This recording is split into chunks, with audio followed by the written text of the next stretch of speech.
All right, let's let him in. Okay.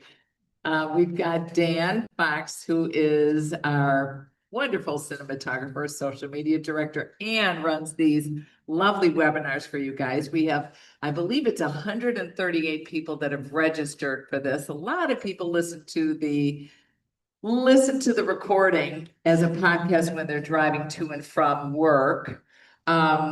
And we also get people that come in live. So for you guys, if you're interested and you have questions or suggestions or things like that, please put it in the chat. You can find the chat at the bottom of your Zoom screen. And Dan always reads off the questions to us. So we would be happy to address those. I'm Sarah Cooperman. I'm the CEO of SEW Fitness and Water in Motion and Seat. And our new, we haven't solidified the name yet, but it's going to be something like The Reform. So it's going to be reformer programs that people that are choreographed by the beautiful Leslie Bender, and she's going to be able to create programs for us new reformer instructors. But I've got these amazing people on a webinar with me tonight. Build your dream fitness career. And these three people that are with me, I love Dave's like, yeah, he's ready to rock and roll. So I'm going to start with Dane. Dane is an NASM certified personal trainer, performance enhancement specialist. He's based out of Atlanta. He's got extensive experience both in management, hands-on training. He reaches thousands of TV people through television by the TV Fit. You've appeared on the Today Show, on Daily Burn, on Total Gym TV, MyFitnessPal, and QVC. When were you on QVC? When were you on QVC? Probably almost like 3 months ago and everything. I'm on like the early morning slot or like the late night slot. So people either waking up or falling asleep on the too. Yeah, usually they're falling asleep on me. I did that for 12 years. Oh my goodness. And then we've got Leslie Bender with us. She's the 2024 CanFit Pro Specialty Presenter of the Year and the 2020 Idea Personal Trainer of the Year. She's the creator of the famous Bender Ball and the Bender method of core training with over 30 years in the industry. She directs the Ageless Training Academy and she holds certifications. I'm just going to say everyone and everywhere. And this is my friend Phil Ross, who's got an amazing back program, by the way. He's the owner of TOA and a professor at the American Public University Systems. He's a 9th degree black belt. That's why he sits next to me. He protects me against these two. Okay. And he's got a master blade welder, a master's RKC. He holds a master's degree in sports and exercise science. He's a published author. He's a body weight specialist. He's a professional presenter. His expertise. He's pretty amazing. These people are amazing. Dane, since you've got the microphone, I'm going to start with you. And I think what the people that have logged on to this, post-pandemic, we have to look at how life has dramatically changed. Like I'm telling you, our certifications dropped post-pandemic. We have doubled this year, doubled here at Florida Mania, doubled our certifications, man. It's incredible what's happening. All right. So what was the turning point in your career for you professionally? I would say there's multiple turning points, but if I can consolidate it, it was number one, understanding that the foundation of education and foundation of knowing what I'm doing from a movement science standpoint, that has residual ROI. Like you can't fake that kind of stuff because that translates into the trust that I'm able to gain and garner from either people in class or personal training clients. They may not ever ask for my certification, but it shows in my work. So I think that's one turning point aspect of it. But then understanding like post-pandemic that siloing myself as just a group fitness instructor or just a personal trainer or somebody that just can do it in front of a camera, that wasn't doing me any good. It needed to be an ecosystem. If we want to, we all look to get paid to do what we do. We're all professionals, not amateurs into this. So if we're running it like a business, businesses have different verticals. So understanding how to optimize those verticals. The last part that I think one of the biggest, most recent turning points has been knowing that our skills as fitness professionals are transferable, meaning for me, it is in, when I'm keynoting or if I'm hosting an event, people are like, you're really good at this. I'm like, how do you get so good at this? It's just a group fitness class without the burpees. That's it. It's the same cadence. It's the same cueing and instructing and public speaking that we've garnered through personal training and group fitness, but those skills are transferable when you're on a stage in front of a bunch of sales folks selling pipe cleaners. I don't know. So, But that's also why you do QVC, because they're always amazed that we were talking before we turned the camera on that like I did QVC for 12 years. And it's like, you mean you can move and talk and think at the same time? Well, the thinking is always a little scary, but it's a skill set we have. And so you can leverage it to use it in other venues. Leslie, have you been able to do the same? Well, I feel like a big turning point for me was my thirst for education and understanding the complexity of human movement. And this is why I do what I do actually, it's been 4 decades, not 3, but yeah. And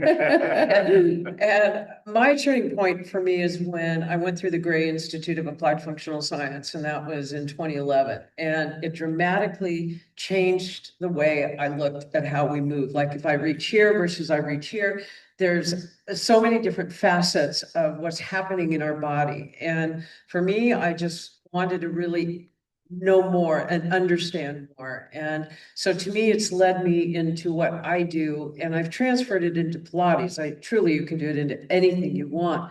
But, for me, it's starting with a small ball. I don't know if you know this, I was the first to introduce a small ball into the Pilates world, right? And that was in 1999. Fast forward to 2006, where I got discovered by Jeff Toller of Xavier Fitness. He goes, what do you do with that little ball? And I said, well, sir, let me show you how it protects your back and you can activate your core. And he goes, that's brilliant. And so for me, I was at the right place at the right time. So even though the ball method was professional, we turned that into commercial, and then it's come back into full swing, and I can pretty much go in anywhere and go, oh my gosh, there's a vendor ball. I was just in Greece, there's a vendor ball, or in France. And I feel so honored that that's what's happened in my career, that it happened organically. But back to what you're doing is, if you have an idea or you have something that, is working for you, don't give it up, because you never know when you're going to be at the right place at the right time, and just keep putting it out there and it will happen. So that's so interesting, because it sounds like, oh, wow, it just happened. It was from 1999 to 2006. Yes. So we're talking 7 years. We're talking 7 years. I mean, Zumba presented at a conference, and it was like ka-thunk, kind of like the first time. And it took them a decade. I'll be very honest with you, with Water in Motion program, we've been doing it now for 18 years. It is so incredibly successful. I mean, from a creative standpoint, we have 4 different programs. From a financial standpoint, it is huge. It's fantastic. Thank you for my home in Snowmass, Colorado. It's been great. But oh my gosh, when I started that program, I'm embarrassed to say, but now I'm old, so I can say it, $450,000. We had invested in this and tried to figure it out and hired sales. Horrible. You are going to fail, right, Leslie? Oh, yeah. And you're gonna fail. We're gonna do it. If you believe it and you restructure, and don't take it as a failure, take it as a learning. This is a learning. Okay, this is what we're going to do for the next time. And I'm going to learn, I'm going to move on, I'm going to move on. And there's so many times where you just want to pull the sheets over your head and Phil, I know you do it all the time and you cry. Yes, very emotional. And we're like, we're failures. I hate what I do. I suck. It's just blah, blah, blah. And you wake up and you find those people around you that believe in you. And you don't call your mother-in-law. Don't call your mother-in-law. Call somebody, call your best friend, call somebody who says, get up out of bed, put your shoes on and go back out there. So which product, those of you that are listening and those of us, which product came out in the industry? I'll give you a hint. It's blue and it has a black surface.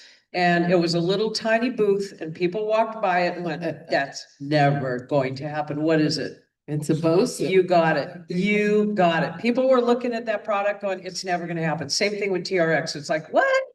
What? This is never going to happen. And so again, here are people that believed in what they did and they are hundreds and thousands of times successful. Well, and it was amazing, like talking about the Bose suit. It was at the Super Show. I think it was 1994. Yep. I actually think it was 1994. And I was walking around the Super Show because I was working for Fitness Quest, who ended up buying the Bose suit. And David Weck had it in the booth, and the half of Stability Bose was stapled around the edge of this wood platform, and he had duct tape surrounding it. And I got on it, and I was like, I love this thing. And it was really interesting. It was so cool. Phil, all right, talk to us. Successes, failures, what's your turning point? Well, like most people, I don't have a straight path. There's ups, downs, lefts, rights, unders, overs, all kinds of different ways to get where we're at. But the one thing that resonates, and I'd like to put this forth to everyone, is I basically look at myself as being too stupid to quit. So I don't know when to give up. All right. I'm also a mindset coach. And one of the things we speak to in mindset, I'm with the Winning Mindset, one of the top wrestling mindset organizations in the country. And we say, don't be afraid to fail. Mhm. Don't be afraid to fail. You can't have a fear of losing because you've already lost. You don't open up. You're not opening yourself up to opportunities. And that brings me to another thing. Never say no. Like when I have an opportunity presented, I look at it, take advantage of it. So how did I get here? Well, I've always been into sports and training and combat arts. I've been doing combat arts for 50 years now. Yes, I did an intermediate. After I finished wrestling in college and then graduated and go into the workforce, my last job actually wound up being in the trade center.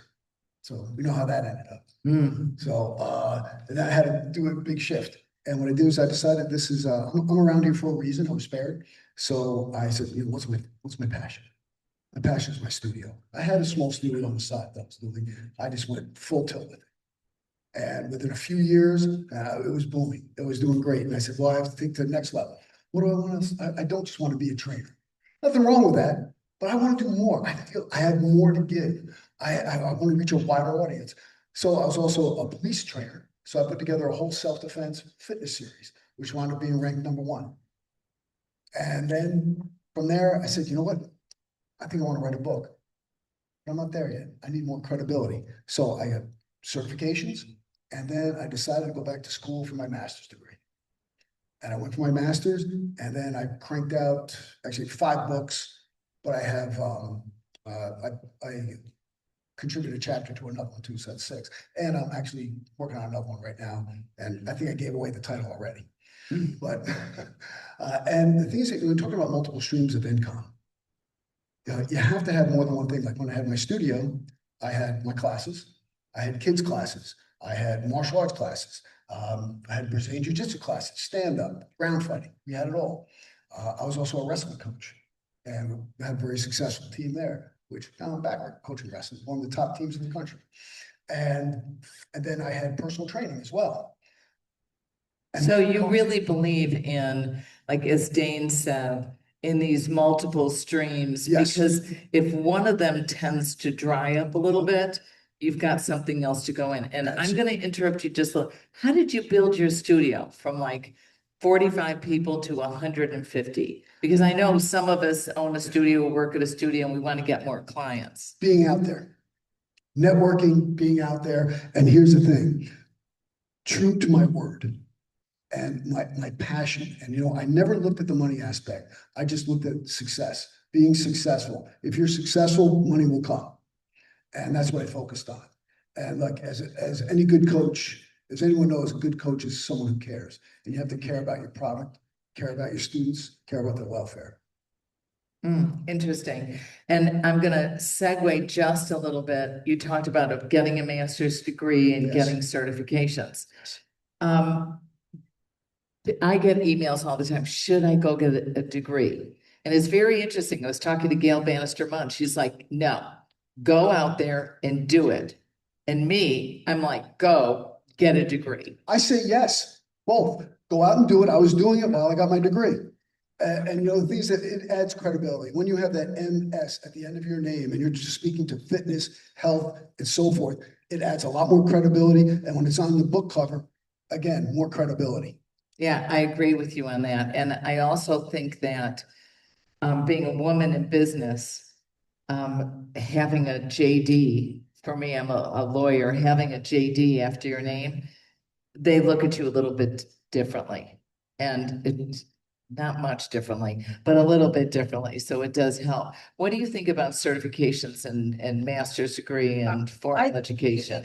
I have my bachelor's, I don't have my master's, but again, the Gray Institute was so arduous. I could have gone back to school. I could have gone to PT school for what I went through, going through the Gray Institute.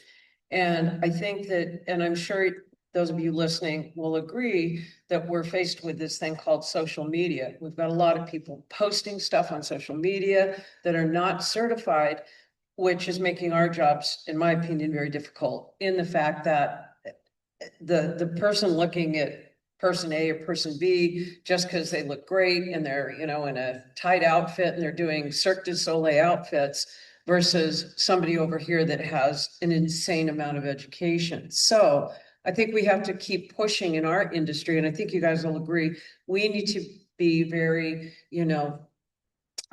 passionate and get it out there that it is so vital to have an education. I can't stress that enough. And I feel like this is going to keep our industry going, because you couldn't be a physical therapist without having your certifications and all of, and having the credentials that you have, or being an attorney, et cetera, is to where in the fitness industry did we say that it's okay that, oh, you look good, why don't you be a personal trainer? As opposed to saying, no, I'm going to hire you based on the fact that you were insanely great with people. Yes, but what is behind your name? Are you NASM? Are you ACSM, et cetera? Have you gone through training that requires knowledge? And I think if we stick to our guns on this, I think it's really important in our industry. We've had the Instagram, it's changed our careers.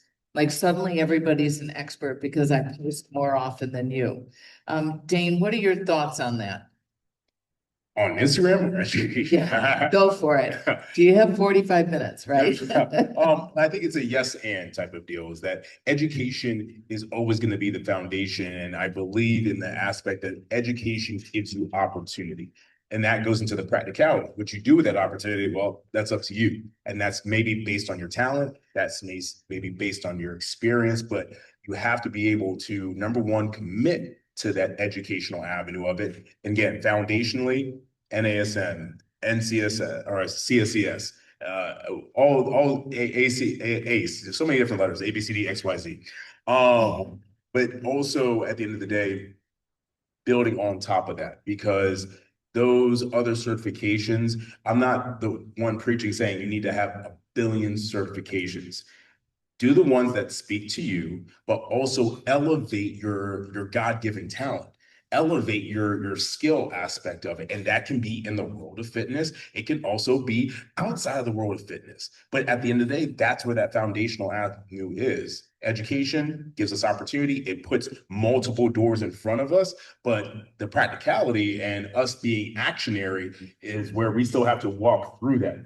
Because And I love how you say God-given talent, because I always, like, I look around at the team, the people that I work with, and this has happened on a couple occasions where someone's working for me and their husband wants them home, okay? Their husband wants them home, and I'm like, but you're an incredible writer, but you're an incredible blah, blah, and you love it, and you love it. You owe it to the world, whether you're religious, you're spiritual, whatever you are. You owe it to the world to share your gifts. And it's like encouraging people to do that and giving them that education and that certification to elevate them. Also, one thing is we were talking about like trying different things, like you said, follow your passion, follow your passion.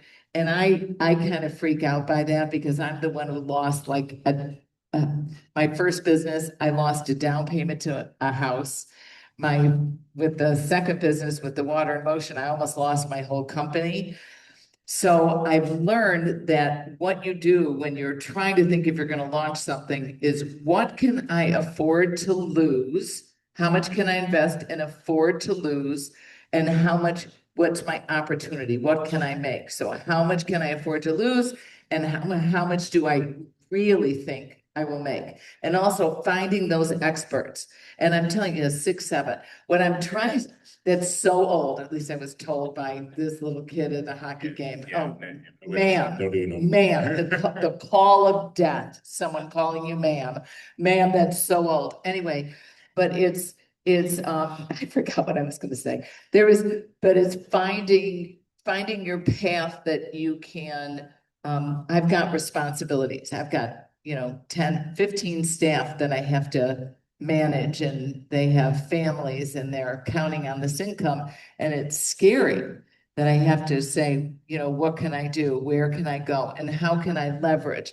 I really like when you said, taking those skill sets that we have from Group X or personal training and putting it into another avenue. Leslie, do me a favor, tell me about, you've got this equestrian love, okay? She's into horses, okay, if you don't know.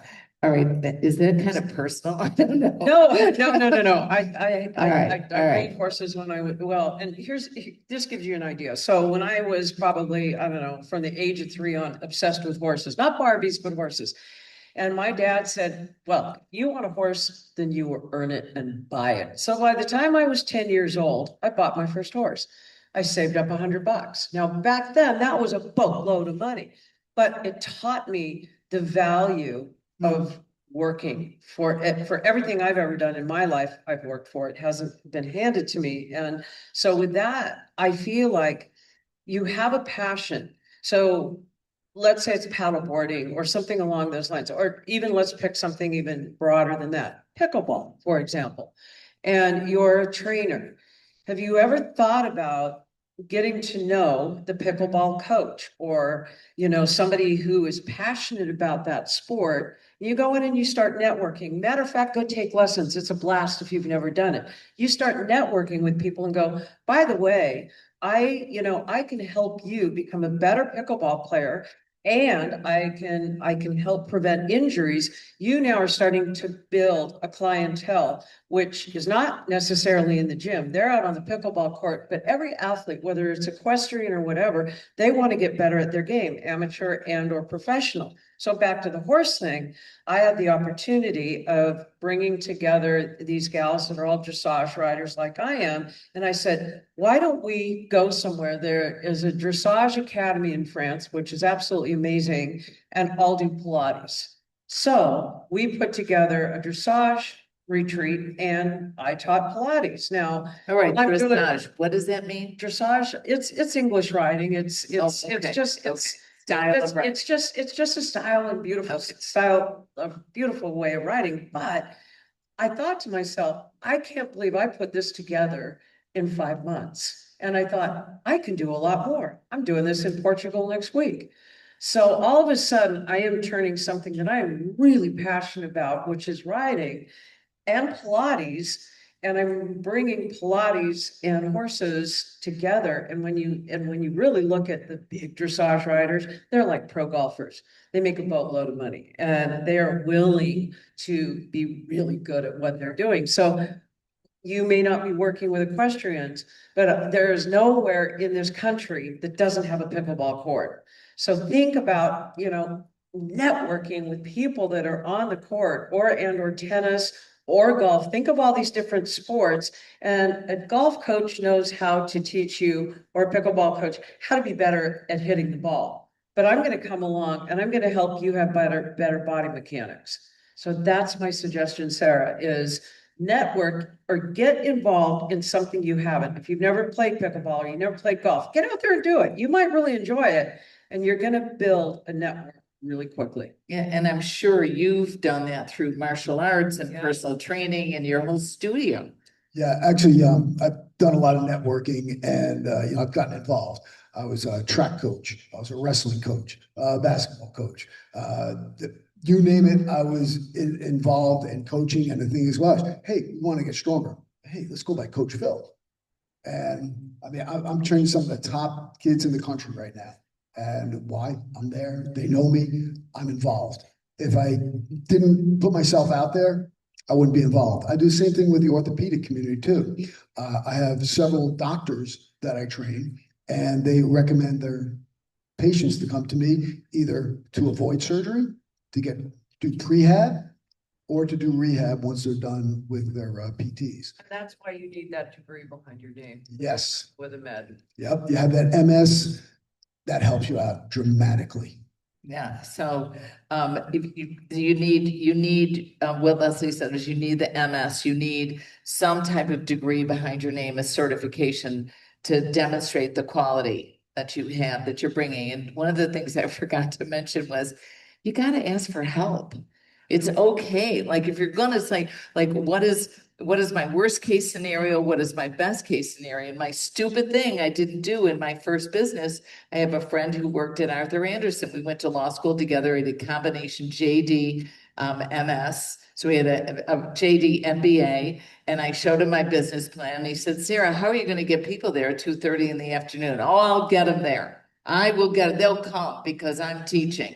No, it's 2:30 in the afternoon. I need a nap. It's not working. Judge Judy is on. So I didn't listen.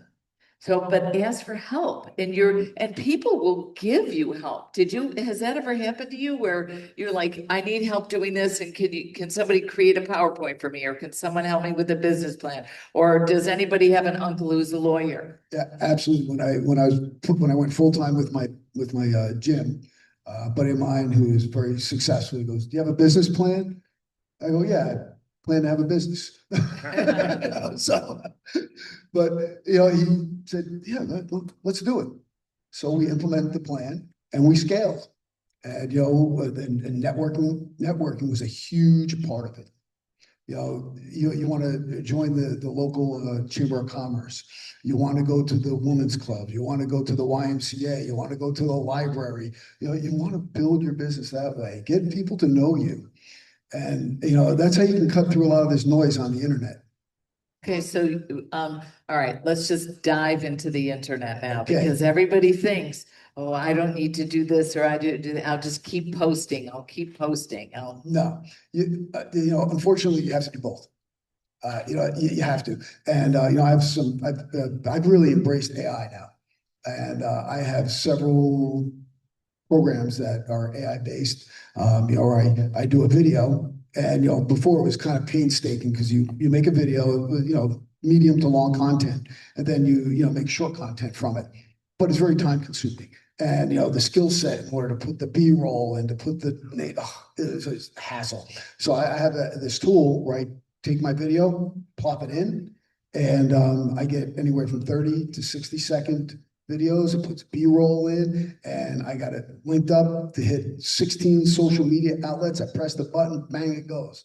I can schedule. What program are you using? It's a Vizard AI. Okay, what is that? Vizard AI. VIS? VISARD, VIZARD Okay. .ai. And I've been using that for about 6, 7 months.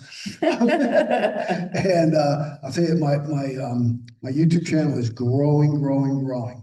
I have 3,500 subscribers and now I'm getting a lot of watch time and everything. But the thing is getting the word out there, getting it out to people, getting it out to Instagram, LinkedIn. And the cool thing this thing does, because for the different social media platforms, you need to send a different message. So the LinkedIn message will be different than the TikTok message. And this does it automatically. It's slick. Oh, that's pretty cool. All right, we're all taking notes on this. Yeah, right. And so how do you balance the face-to-face with the social media aspect? I like that idea. I'm writing that down. Bizarre. I guess for me, in my business is honestly a lot of face-to-face, Sarah. Like just Monday alone, I see, believe it or not, close to 95 to 100 people on a Monday, which is a lot of Pilates classes, but that is my busy day. And I feel like there are certain modalities of training, to be honest with you, that you've got to be in person. And it's really difficult to teach on a reformer because if you've got the Brady Bunch and you're trying to figure out if their alignment is correct or not correct, to do that virtually is much more difficult than if I was facing you and let's say I was doing a strength class or something along those lines, because the angle of the reformers, et cetera, et cetera. So to answer your question, for me, I'm still old school and I know that I got to break more into the social media world, but I love hands-on training. And that's just my personal, that's just who I am. So you're all over. Well, I'm going to come in from a different angle a little bit because what surprises people is, I'm what you would call like an elder millennial, right? I was at the forefront of social media when like Facebook, you needed a .edu to be a part of that. So I've seen, from my gap generation, we've seen the world without technology. We've seen it with technology. We know the world without cell phones and social media. We were at the beginning of it. Interesting enough, I try to let people know, it's the avenue of like, I don't have actually a lot of followers. On my Instagram, I only have about like 3,000 followers, and that is minimal. That is small. It goes back to the face-to-face, the networking, that aspect. The yes and part is that when I post, when I'm getting myself out there digitally, it becomes social proof. It just validates when I'm meeting somebody face to face and they just so happen, and I can say this and it's going to sound like a flex or anything, but I know for a fact I've put enough digital content out there. It's not probably optimized the way that it needs to be, but when I make the face-to-face connection, somebody meets me for the first time and they so happen to go onto Google and they type in Dane Robinson, the first 3 pages, maybe I'm being big-headed on that, maybe the first 2 pages, it's nothing but my face and the content that I'm putting out, the platforms I'm speaking on, the platforms I've been part of, fitness, non-fitness, everything like that. So I think it's the yes and I'm proof that you don't need to have 1,000 billion followers and everything. And I'm using social media, I'm using my digital footprint as my digital business card. When I meet somebody, they go in there, they see me, they know. I will tell you, you got to watch yourself, guys, and you got to watch your kids. Because I've had to talk, like I was talking to him this afternoon. Well, my son is, oh my gosh, like, oh, it's okay, I could do it. All right, he works for AstraZeneca and he's got his PhD in bioinformatics and he's like amazing. Well, if he starts talking about Kennedy, he's like, the anti-vaxxer, the da-da-da, and Sam starts posting all this stuff. And I'm like, Sam, and he's young, and if you ever want to get a job working with the government, doing research, you take that stuff down. Stop it. It's your digital business card. It's your business card, absolutely. Someone asks like, hey, do you have a card? I'm like, I don't. Like, just Google, there you go, Yeah. LinkedIn or whatever. That's our digital business card. You absolutely have to be very careful about First Amendment right. Speak to whatever, do your thing and everything like that. But again, we're running a business individually, so we got to be slightly restrained in some areas. Right? And especially now, especially now, we're not gonna get into politics right now, but look what just happened. What was it? Oh my gosh, I was gonna say Jimmy Kimmel. Look at, yeah, Colbert, he had to close shop. I mean, people watch. It's interesting. I walk through the halls. I'm your friend. I have no idea who you are, and they're like, oh, I saw you went to this concert because that's the only thing I post is my concerts. So my friends can see like Bruce Springsteen, and Luke Combs. I mean, I have kind of eclectic taste. But it is interesting, but we have to think about what we're posting. Where do you get your most traction, Dane? Most of my traction comes from Instagram, honestly, and it's understanding where you are seen the most, what platform you can articulate the best at. Obviously, like Phil talked about, like maybe the things I post on LinkedIn are not the same thing on Instagram because I'm not I'm communicating the fact that I'm a father on Instagram. I give people a little bit more depth into my life versus where I might show a little bit more professionally, let's call it, on Instagram. So that's that for me, but it's Professional on on LinkedIn. LinkedIn, yes. Yeah. So yeah, We do. but it's understanding where your audience is. And I think it sounds so routine, like duh, but that's where a lot of people miss the digital social media kind of Yeah, strategy. right, Where am I actually best at and where are my people sitting at? right. All right, now there's a few people in the room. Raise your hand if you feel like your social media has just exploded your career. Raise your hand. Oh, no, they're sitting. She's like, I got one person doing this and everybody else is like, I'm not raising my, nope. It's still that face to face. It's that contact. And it's also that human contact. Like I physically touch people when I'm teaching class because I'm a lawyer. I always say, can I touch you? Before I go in and start yanking. But it really has changed things. All right. So how do we, and I'm gonna go back to you, Phil. How do you balance your passion with your financial stability? Like you spoke to this before, A little a bit. little bit.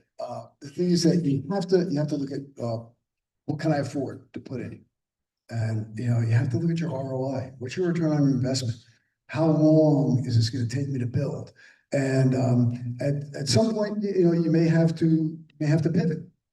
I'm not saying give up. I'm saying pivot. I'll tell you, I pivoted many, many times. I've been doing something and say, hey, you know what? This isn't working. Time for me to shift gears. And, I'm in the process of doing that right now. Shifting gears, directing more funds and more energy toward one aspect than another. That's okay. It doesn't mean you failed. You change it. Like, you know what? If it happens, boom, move next, boom, move on. Don't be afraid to let go of something that's not working. And look at what's it costing me. Right. Leslie? I agree with that 100%. We are passionate about what we do. That's why we are here, right? We're like, I love what I do. But at the end of the day, we have bills to pay, right? So sometimes you navigate, you shift, you pivot, and exactly if something's not working for you, then you think to yourself, like I said, you intertwine with a pickleball coach or something like that. Or I had 12 wonderful people today that took the Pilates certification. And for a couple of them, it was brand new for them. And they left so excited today going, wow, this is different. This is new. And I can see the fire in them. And it makes me so happy to see something like this because anytime that something pops up new for you, whatever that might be, like for me, it's the equestrian thing. All of a sudden, I'm going to start turning this into money because of the fact that I'm going into a whole new area doing retreats, which I haven't done, but I'm realizing that I'm passionate about it. But man, it's actually working for me. The money's not huge right now. I don't care. I get to go to Europe. Hey, and they're paying my expense. So with that being said, think of how you can pivot something that you love and turn that into something golden. Or if you're not loving what you're doing, then shift. You know, it's kind of like the book, shift happens. You know, and like you said, you have to fail, but failure is nothing bad. It's actually quite good. God knows I've had many doors closed on me before the Bender Ball ever happened for me. So, but I kept going. And that's a story in it itself, and it's pretty damn amazing. I'll share it someday. Yeah, and you know what's interesting is also, um, for you guys at home and you guys here, it's these people answer their cell phones, they answer their text messages. This one usually in the evening, because I know you're running around all day, but he always gets back to me. All of them email right back, text right back. They communicate. So if I can share anything, I will tell you, you want to just show up, just be there, just respond. And if you have difficulty doing it, find somebody that can help you or automate and say, I promise, I apologize, I'm unavailable Monday and Tuesday, but I'll get back to you Wednesday afternoon. And Gilbert will email me and say, I'm free Wednesday from 2 p.m. till 6 p.m. I hope to talk to you then. I'm like, okay, and I put it on my calendar. I don't mind that she can't talk to me Monday because I know she's going to get back to me, but it's that responsiveness. So please, Dane. Passion into financial and how do we balance it with a wife and children and traveling and I think the main theme, I'll just kind of tie it all together, is that main word is pivot, is just knowing that there's that passion goes into understanding where to pivot. You have to be able to understand where that threshold lies and is. And I love the idea of like, it's kind of like that Vegas idea. Is like, you're not going to Vegas to see how much you can win. You got to come up with the idea of like, how much am I willing to lose? You know, and then everything kind of flows from there. So it's having a strategy and understanding where and when to pivot. And I think that's how you balance your passion with some sort of financial prosperity, is that you can make these certain terms that are within kind of like, this makes me excited, but also understanding that excitement, again, doesn't necessarily pay the bills onto it. So that's where I would kind of see the main theme of like what we've already kind of talked about. Know when to pivot, be okay pivoting, and know where that next step is. As long as it's minimal, I'll leave with this theme of just minimal viable progress. We're not telling anybody that you have to like wake up tomorrow and have it all figured out. But we as human beings, like we see with our clients, when our clients drop 1 pound, 2 pounds, they're ecstatic, right? What was the goal for them? 30 pounds. Doesn't matter. We as human beings are motivated by just the forward progress, even though we know it's because they took a poop, whatever. Like they're excited because they lost a pound. Fantastic. For us, we just, yeah, right. We will be excited about where we're going, even if it's not the big final big vision destination, as long as we are figuring out what's the minimal viable progress. Today, I'm going to communicate with somebody I haven't. Today, I'm going to go out and network. Today, I'm going to post one thing. What's the minimal viable progress I can do that just makes me feel like I'm headed towards the goal? And that all of a sudden fuels us and gets us excited. And you know what I like about this is it's, we're giving people, advice, but this is what mentors do. Yeah. And it's very valuable. I mean, therapists do it for your emotional wealth, and mentors can do it for a financial wealth, or at least driving your passion and directing. Have you guys used mentors? Have you, or Dane, have you done mentoring? I'm still being mentored to this day, primarily by my kids. But I remember, I'll tell the quick story. I remember when I was first getting into the industry, I was coming from football. I was trying to figure out professional football. That is a task and a half in itself because your odds of making it are less than 1%. So I remember scrounging up a bunch of pennies, and I went to the Ace Fitness Symposium in San Diego. And I didn't account for the fact that I just worried about the flight. I didn't account for the fact that I needed a hotel room, that I didn't eat the first day because I didn't account for money for food or anything like that. But I went to a pre-con session, the gentleman by the name of Todd Durkin. And I was just like, I like this guy's energy. Oh, he's like a football guy, da da da da da da. And it was just like, mentors are all around just to be able to, if not spark your passion, give you validation that you're headed in the right path, and then also provide the strategy on top of that. And then also he was big in the fact that like he's still figuring it out, no matter what his success was. And I think that's hopefully what everyone can hear and see from us is that as much as we have it together, let's talk about like pivoting into equestrian Pilates. That like, and she's still figuring it out. Like that's awesome. So I've been trying to also usher in our Gen Zs and trying to find my way to be that mentor, not gatekeep and saying, you love fitness, you have this passion for it. If you're looking at it in a very unique way, how can I be that Todd for you in that aspect of, so it works two ways. You got to seek out mentorship, Yeah. but also you got to Yeah. be willing to be a mentor. And friendships. Yeah. Like honestly, I once a month, Mo Hagan and I just like download. She's the operations, she's the COO of CanFit Pro. And it's great. And we can just share things and talk about things and what's working and what's not working. And we help each other. We've been doing this now for years and it's great. And finding those friends in the industry that can help you or outside of the industry. My friend that does, the Arthur Anderson, we'll talk basically, sorry about this, Dan, but I'll call my friend Alan who owns 3 restaurants and we'll just complain about staff. Sorry about that. Not you. But it's just like sometimes you need to download and you need to get feedback like, I can be wham, wham, wham, but I can tell them, you need to take a breath and you need to, and then I'm listening to myself, Sarah, just take a breath. Okay. But so Leslie, what are your thoughts on mentors? And I mean, I see this with a lot of women in the North Shore. Okay. I live in the North Shore of Chicago, right?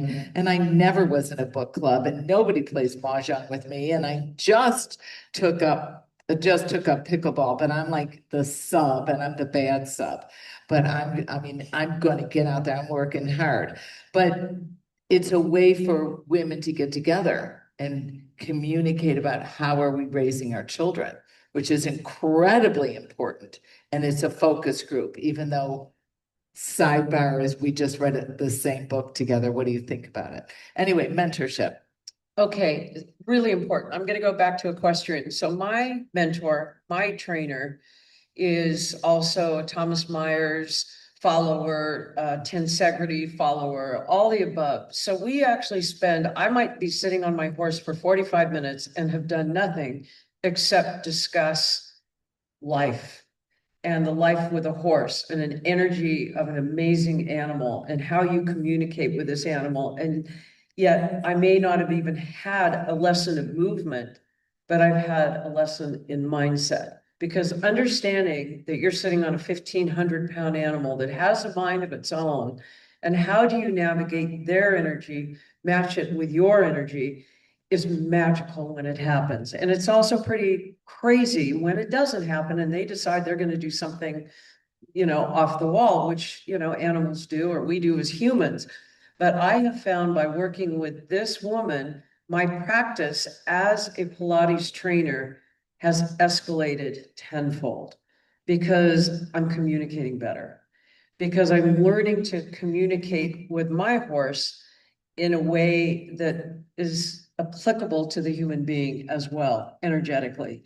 And my students can feel it, I can feel it, and it happened organically. It's not like I said, Yuchi, I'm going to hire you. I really need you as my mental coach, which she basically has become, versus my coach in life and understanding energy and the complexity of the human spirit, the complexity of a horse. And, I'll be fascinated forever. So I just want to share with you all very quickly. Do you want to go to the Rancho La Puerta with me? I've got an open spot from July 4th. No, I'm going wedding dress shopping Oh, with my future daughter-in-law. Okay, I thought I was Yes, like, I you getting am. married again. Anyway, so the owner of Rancho La Puerta, which Manuel is there, is the fitness director, and I have the opportunity of working there. And I just want to share this quickly. The owner of Rancho La Puerta, I always have an opportunity to have dinner with her, and I'll sit down and she will always ask questions. It's like, why do you do what you do? And kind of like what we're discussing now. And I turned the tables and I looked right at this woman and I said, why do you do what you do?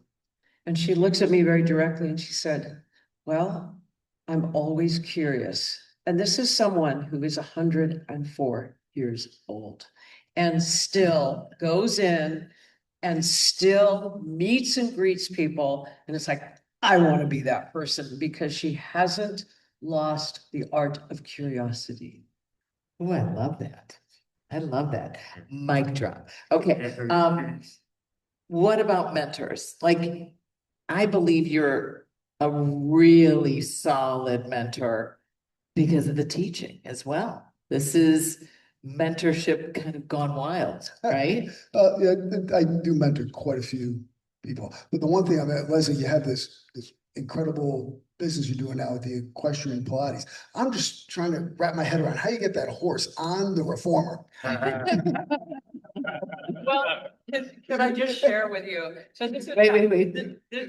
This is how smart Leo is. His name's Leo, is I'll walk out in the pasture and I'll hold a carrot and I'll go downward facing horse. So it's, I can't, a reformer's never gonna happen, but we do horse yoga. That's great. So one thing that I did do is that when I found something I wanted to get good at, I sought out the best person around. Whether it was when I first was into weightlifting and bodybuilding, I got into the best gym, the top gym. And at that time, it was a dungeon in a trucking depot. This is the 70s we're talking about. So, all the big guys were down there, and I was a young high school guy, and I wanted to get stronger for wrestling.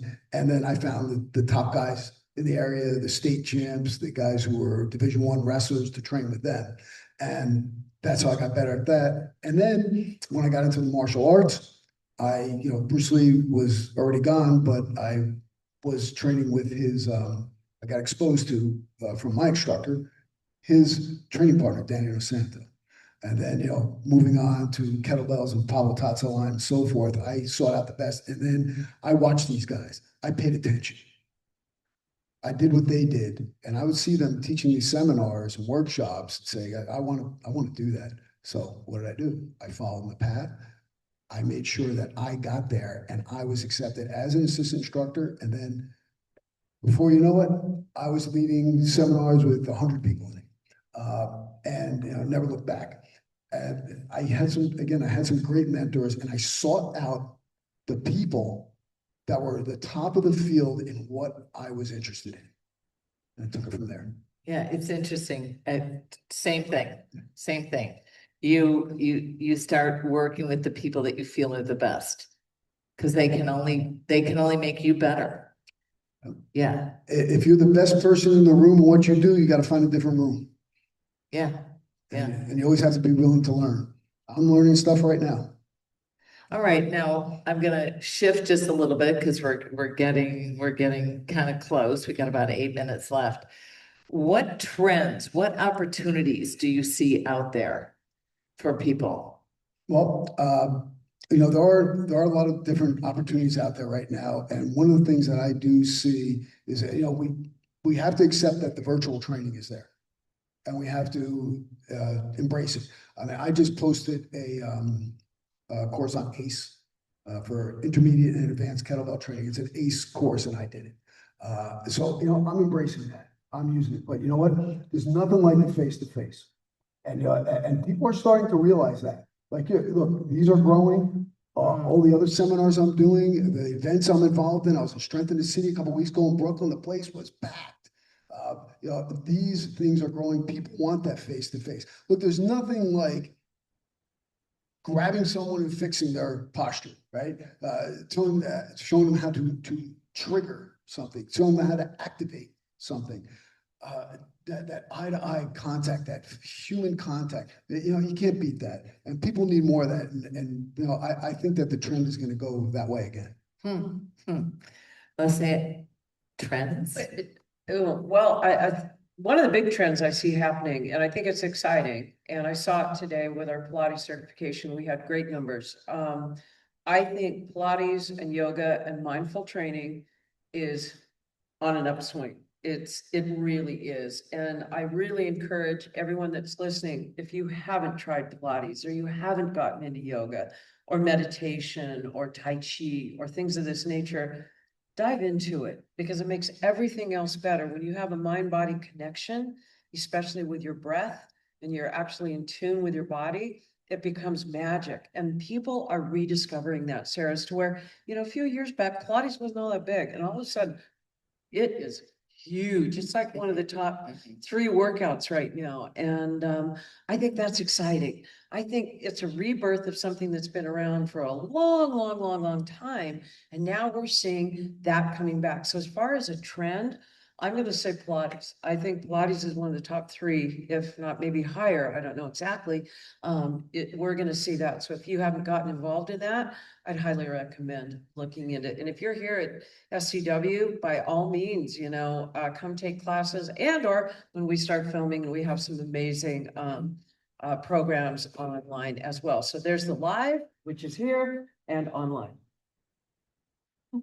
I'll give you 2 trends I've seen kind of happen. One I'm currently in, and I didn't recognize after the fact, is we talk about virtual training, and we see it from a digital standpoint. But what I've gotten also into and realized is actually a way broader and bigger segment is actually VR training. So that would be with your Meta HeadQuest sets, your Apple Vision type of deal, and there is Virtual reality, VR. VR. There is a huge fitness market, people that do not want to go to the gym, that do not do traditional fitness, but still want to get active movement in. And then for us as coaches, it's interesting enough because that can relay itself into them seeing us in VR, or what I'm actually having an opportunity to do nowadays is just be a voiceover coach and project my level of fitness just vocally without the movement. Now that's a whole different subset of skills, but like ultimately I'm still their coach, I'm still their trainer. It's just from a just vocal standpoint in a alternate reality. And the last trend I will say is Phil brought up Strength in the City. We're seeing a lot of fitness community events. I was hosting Strength in the City in Atlanta, and it was massive. We did it at Truist Park, where the Atlanta Braves play. And there is a big upshift in not just people coming to places like SCW for fitness education, but these fitness experiences to be in this whole like festival of fitness. And the way that we harness that either within those type of fitness festivals or we talked about networking. What I'm also starting to see as well is like you being the trainer and going to your local coffee shop. And either if you're a Pilates coach, guess what? You're going to do a little Pilates and lattes, Pilates. You're gonna do a little. If you're a strength Pilates, I like it. If you're a strength and conditioning coach, you're gonna do a little caffeine and cardio. So those type of trends offer themselves to really create some great longevity and different pathways for our business. Pilates. Yeah, Pilates. Put that in your question. Oh my gosh, we love that. We love it. That's the morning workout. Yeah, that really wasn't intentional. I just thought about it. And there's Yeah. Don't worry, I wrote it down. Okay. See what I've learned, and I'm gonna run with that. Yeah. Can you get a little connection with Starbucks in here, maybe? Yeah, right. Hello. That's so funny. It's like the High Rocks training. I'm doing the keynote here at the conference, and when people come, they all get a free copy of my book, Fit for Business. So I'm really excited about that. Basically because I can't sell them, so I'm giving them away. No, I'm just kidding. All right. Whoops, there goes my mic. I do see High Rocks. I see these competitions. And I think, like Phil said, I think people want to get live. And I think, like Leslie and Dane said, they want to feel like they belong in a community. And we are shocked by the positive response we're getting on Your Reformer. It's called Your Reformer, the reformers we're using here. I was shocked. We had 12 people that we certified. We got boom, we've only got 8 reformers, and we had to limit the classroom size to 24 because thank goodness Leslie can navigate 3 people to a reformer. Can I tell you, last week in Greece, I had 90 people on 10 reformers. 90. All right, well, never mind. We're not putting Yeah, limits. we're for not next doing that. discussion. Don't worry. But I can do Bless that. you. Oh my gosh. All right, we are just about out of time. We have 1 minute. That means you basically have, I don't know, 15 seconds. You're shaking. Any questions? Anything? No comments? No peanut gallery? Not even for my little hand model over there? Who gonna- Smiles. Yeah, there are a lot of smiles. So Dane, I want to thank you so much for joining us. Dane comes to a lot of our events out of the goodness of his heart. I hope you're bringing your wife in. I get to see the kids again. No, let me just, I know we're kind of goes on, and out of the goodness of my heart because of the opportunity you continue to give people like myself where we needed that opportunity and letting that opportunity foster and grow. So it's out of the goodness of my heart. We're all here because we believe in what you do and you offer opportunities for us to impact our industry. Yeah, but what you did, you remember we were at the presenter party. I'm like, why is this guy like hounding me? You know, in a nice way. But it was like, you made sure you introduced yourself. You shook my hand, you talked to me, and I thought, I liked it. I liked it. All you guys like just come up, and Leslie, it's been just an absolute pleasure working on all the reformer stuff. I'm really excited about the program. And Phil, you've been fantastic. You also helped me. He has this back program. It's really cool. Dan Fox, thank you so much for putting up with us and always running these and running around like a lunatic at the shows. And thank you guys for joining us. And we hope to see you to Coming Mania. Check it out.